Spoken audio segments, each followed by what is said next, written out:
બસ હાલો ઉભા રહો, આપણે ચર્ચા કરીએ. હા શાંતિ ઉભા રહો, આવી જાવ તો બધા. ગોપાલભાઈ ક્યાંક તમને બે મિનિટ ઉભા રહો ભાઈ. એક મારો પ્રશ્ન છે, હું ક્યાંક ભૂલી જઈશ.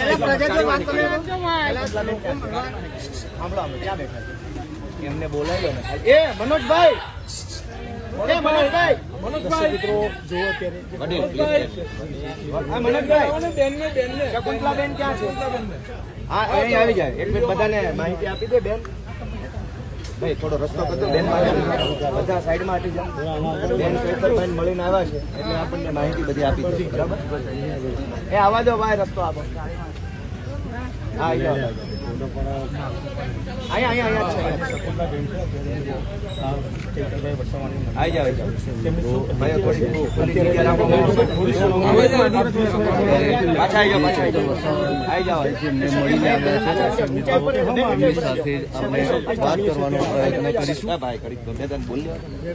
હાલો બેન, બધાને સંદેશ આપી દો સમાજને. થોડા પાછા ઉભા તમારી રીતે બધાને જનતાને કહી દો આપણે શું ચર્ચા થઈ સાહેબ સાથે. બરાબર, હવે અંદર જવા માટે આપણને બધાને ખબર જ છે કેટલી ઝપાઝપી થઈ છે. પછી ગોપાલભાઈ ને મનોજભાઈ આવ્યા પછી અમને અંદર બોલાવવામાં આવ્યા.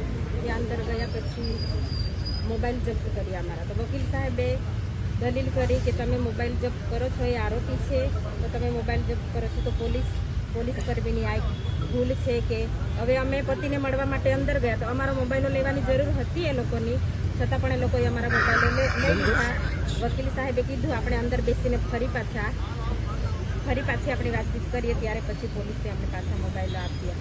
પછી અમને મળવા માટેનો ટાઈમ આપ્યો. સાહેબ સાથે બેઠા, અમે વાત કરી અને નર્મદા પોલીસ અહીંયાથી બરોડા મોકલે છે. કેમ કે આપણી બધાની બીક લાગે છે નર્મદા પોલીસને કે પોલીસ સ્ટેશનનો ઘેરાવો કરશે એવી રીતના અહીંયાથી બરોડા મોકલે છે. એટલે આપણે બધાએ બરોડા જવાની પણ તૈયારી રાખજો, કેમ કે આપણે બધાએ બરોડા પણ જવાનું છે. એ લોકો આપણાથી ડરે છે એટલે આપણે ડરાવાના જ છે. અને એ લોકો આપણને લાઠીચાર્જ કરીને બીવડાવે છે ને આપણે કોઈએ બીવાની જરૂર નથી. આપણે જેલ ભરો આંદોલન પણ કરવા તૈયાર જ છે. એટલે જ્યાં સમગ્ર ગુજરાતમાં જ્યાં ચૈતરભાઈની જરૂર પડી હતી ત્યાં ફેમિલીને છોડીને ત્યાં આવતા હતા લોકોના પ્રશ્નો સોલ્વ કરવા માટે. એટલે મને મારી ગુજરાતની જનતા પર પૂરો વિશ્વાસ છે કે આજે ચૈતરભાઈને તમારી જરૂર છે એટલે તમે બધા અમારા સાથ સહકારમાં આવશો એવી હું આશા રાખું છું. અને અત્યારે એમને બરોડા જેલમાં લઈ જાય છે અને એ પણ પાછળના રસ્તેથી લઈ જાય છે. કેમ કે આપણે અહીંયા બધા ઊભા છે મળવા માટે, એટલે એ લોકો પાછળના રસ્તેથી લઈને બરોડા સબ જેલમાં લઈ જાય છે. દર્શક મિત્રો ખાસ કરી વાત કરવામાં હું વડોદરાથી સ્પેશિયલ અત્યારે આવ્યો છું. ઇઝ એ મીડિયા તરીકે નહીં, એક માણસાઈ તરીકે, કારણ કે મને ખબર છે અત્યારે કે ચૈતરભાઈ વસાવા જે છે અત્યારે તે સાચા માટે લડત લડી છે. તમે સમજો સાહેબ. મુખ્ય વાત એ છે કે આ જે આખો કેસ છે એ આખો કેસ ઉપજાવી કાઢેલો છે.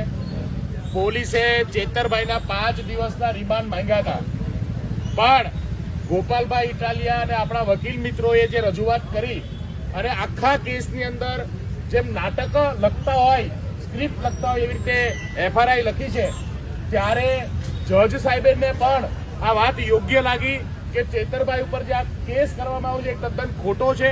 એટલે એમના 5 દિવસના જે રિમાન્ડ હતા એ નામંજૂર કર્યા છે. જે આરોપ લગાવ્યો છે એ આરોપ તદ્દન પાયાવિહોણો છે. એ કોર્ટે પણ માન્ય રાખ્યું છે. એટલે કે સત્યની જીત થઈ છે. રિમાન્ડ નામંજૂર થયા એ આપણી પહેલી જીત છે. હવે પછી આ જે કોર્ટ છે એ કોર્ટ પાસે પાવર નહોતા જે રીતે કલમો લગાવી છે એ રીતે, એટલા માટે કોર્ટે અત્યારે હાલમાં જ્યુડિશિયલ કસ્ટડીમાં મોકલ્યા છે, જે વડોદરા જેલમાં 2 દિવસ રહેશે અને 2 દિવસ પછી આપણને ઉપલી કોર્ટમાંથી જામીન 1000% મળવાના છે. અને આપણે એમનું ભવ્ય સ્વાગત સાથે ફરીથી ચેતરભાઈ જનતાની વચ્ચે આવી અને જનતાની લડાઈ લડવાના છે. ચેતરભાઈની સાથે જે રીતે આપ સૌ આદિવાસી સમાજ ગુજરાતની જનતા ઊભી છે, આપણને ગર્વ છે કે ચેતરભાઈ વસાવા જેવો યુવાન આજે ગુજરાતની જનતા માટે લડે છે. એક વખત નહીં 1000 વખત પણ આવી જેલમાં જઈશું, પણ સત્યને ઝૂકવા નહીં દઈએ અને સત્ય માટે હંમેશા લડીશું. હું ચેતરભાઈના પરિવારને, ચેતરભાઈના તમામ સાથી મિત્રોને અભિનંદન આપું છું કે જનતાની જે લડાઈ તમે લડો છો એ લડાઈ માટે આમ આદમી પાર્ટી અને ગુજરાતની જનતા આપ સૌ માટે ખૂબ ખૂબ આભારી છે અને સૌને અભિનંદન આપે છે. હવે અહીંથી આપણે બધાએ પોતપોતાના ઘરે જવાનું છે. ચેતરભાઈ ઓલરેડી પોલીસ એમને લઈને નીકળી ગયા છે. આપણે શાંતિપૂર્ણ રીતે આપણે ઘરે જવાનું છે અને નવો મેસેજ જ્યારે એ છૂટશે ત્યારે એના અભિવાદન માટે, એમના સ્વાગત માટે આપણે ચોક્કસ ભેગા થઈશું. ત્યાં સુધી શાંતિ જાળવી રાખીશું અને જે સહયોગ થઈ શકે એ કરીશું. દર્શક મિત્રો, ખાસ કરીને વાત કરવામાં આવે તો ચેતરભાઈ વસાવાને વડોદરાની પોલીસ કસ્ટડીમાં અત્યારે હાલ મોકલી દેવામાં આવી રહ્યા છે. હાલવા દેજો બેન, હાલવા દો.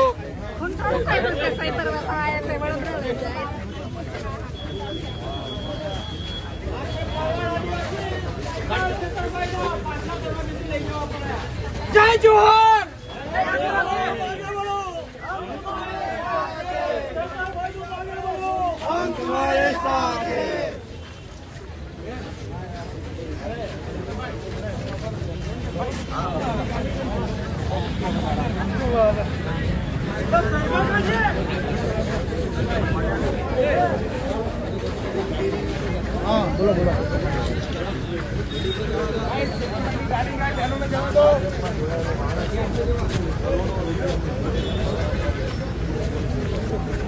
ભાજપમાં જોડાયેલો દારૂ વેચશે, જમીનો પર કબજા કરી લે, ગેરકાયદેસર કામકાજ કરશે, પણ ભાજપમાં નહીં હોય અને ચેતર વસાવા હશે, વિરોધ પક્ષમાં ધારાસભ્ય પણ હશે, જો અવાજ ઉઠાવશે ભ્રષ્ટાચાર સામે, ખોટું થતું હોય તે અવાજ ઉઠાવશે, જનતા માટે બોલશે, તો મામૂલી કેસમાં પણ પોલીસને પકડી અને આ ગુજરાતનો કાયદો છે.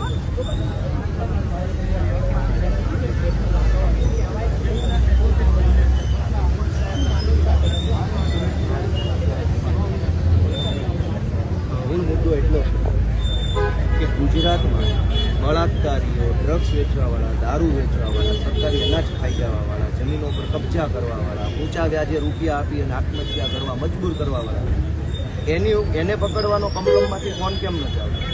CR પાટીલ કે હર્ષ સંઘવી ક્યારેય એવો ફોન કેમ નથી કરતા કે આ ડ્રગ્સ માફિયાઓને પકડી લો? એ બંનેને કેમ એવું લાગે છે ચૈતર વસાવાને એરેસ્ટ કરવા? ગુજરાતની જનતા જોવે છે, જાણે છે, અને જેમ જેમ હવે દિવસો આગળ જશે એમ એમ નવો નવો સારો સહયોગ મળશે.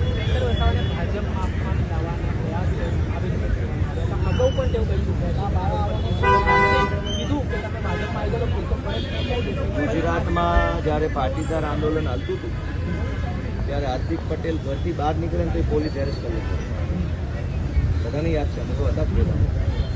એક ડગલું ભરે તો કેસ થઈ જતો, જોરથી બોલે તો કેસ થઈ જતો, તો ખાંસે તો કેસ થઈ જતો.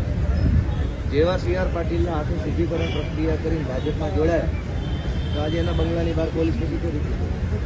એનો અર્થ એવો થયો કે ગુજરાતમાં બે કાયદા, એક ભાજપ માટેનો કાયદો અને એક આમ જનતા માટેનો કાયદો. ભાજપનો કાયદો એવો છે કે ભાજપમાં જોડાઓ, બળાત્કાર કરો, ડ્રગ્સ વેચો, દારૂ વેચો, જમીન પચાવો, કોઈ વાંધો નહીં, પાટીલ બચાવી લેશે, સંઘવી બચાવી લેશે. જો ભાજપમાં નથી તો તમે જોરથી ખાંસી ખાશો તો એ પોલીસ તમને પકડી જાય. આ ચૈતરભાઈ વિરુદ્ધમાં આરોપ શું છે? કાચનો ગ્લાસ ફેંક્યો એવો આરોપ છે. કાચનો ગ્લાસ ફેંક્યો એમાં 307 લગાવ્યું, ફેંક્યો ના ફેંક્યો પછીની વાત છે, પણ ધારો કે ફેંક્યો, ગ્લાસ ફેંકવાની કલમ કઈ હોય?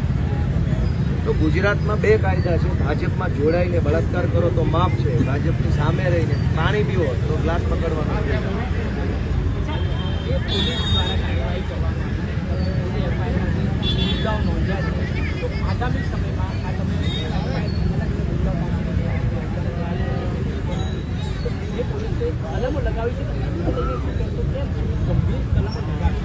જો એક બે વાત છે, અમે રાજકીય લડાઈ લડીએ, અમે સરકાર બદલવાની અને સરકાર બનાવવાની લડાઈ લડીએ. એમાં અમારી સામે કાનૂની પડકારો ઊભા થાય, ફરી આ લખ્યું, ફરી આ પ્રશ્ન. જે દિવસે સરકાર બદલાઈ જશે તે દિવસે આજ પોલીસવાળા, આજ અધિકારીઓ સારી કલમો લગાવતા થઈ જશે. આજ બુટલેગરોના હાથમાં ગુજરાતની સરકાર છે. પોલીસે મજબૂરી બુટલેગરોનું માન રાખવું પડે. જે દિવસે મારા જેવા ભણેલા ગણેલા માણસો સરકારમાં આવશે, ચૈતરભાઈ જેવો ભણેલ માણસ, પ્રવીણ રામ જેવો ભણેલ માણસ, રાજુ બરોડા જેવો માણસ, ગોપાલ ઇટાલિયા જેવા લોકો સરકારમાં આવશે તો પોલીસ સારી કલમો લગાવશે, સાચી કલમો લગાવશે. આજ બુટલેગરો ના કહેવાથી ખોટી કલમ લાગે.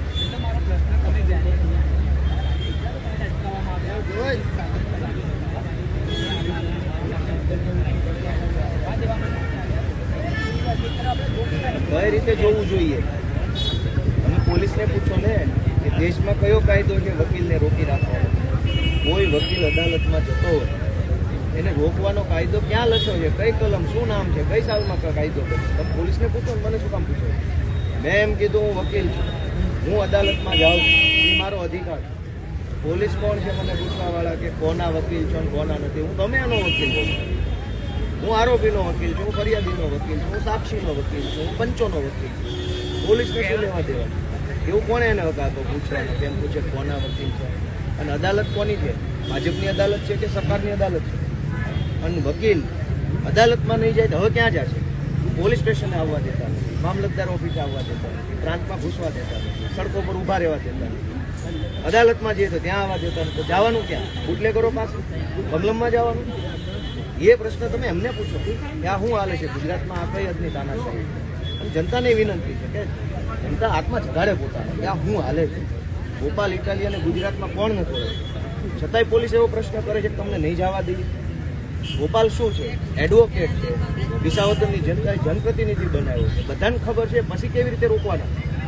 તમને ખબર છે કે ભાઈ એક રાજકીય સન્માનિત બંધારણનો હોદ્દો ધરાવતો વ્યક્તિ છે, તો ગુજરાતની જનતા વિચારે, ગુજરાતની જનતા પોતાના આત્માને પૂછે કે આ ભાજપના લોકો આ શું કરી રહ્યા છે? શું આ વ્યાજબી છે? શું આપણે આવું ગુજરાત જોઈએ છીએ કે જ્યાં વકીલને અદાલતમાં નહીં જવા દેવામાં આવે? તો એ મારી જનતાને અપીલ છે કે જાગો, વિચારો, આત્માને જગાડો અને જુઓ ચૂંટણીઓ.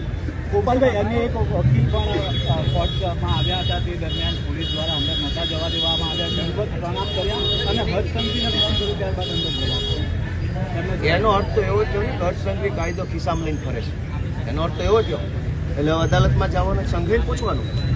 કાયદા નામની કોઈ અસ્તિત્વ નથી. કાયદામાં લખ્યું હોય જવા દેવાનું તો જવા દેવાનું, ના પડે ના જવા દેવાનું. પણ હવે સંઘવીને પૂછીએ ને સંઘવી કહેશે તો જ જવા દેવાનું. એનો અર્થ તો એ થઈ ગયો કે કાયદાનું શાસન નથી, હવે લોકશાહી નથી, સંઘવીશાહી આવી ગઈ. ચાલો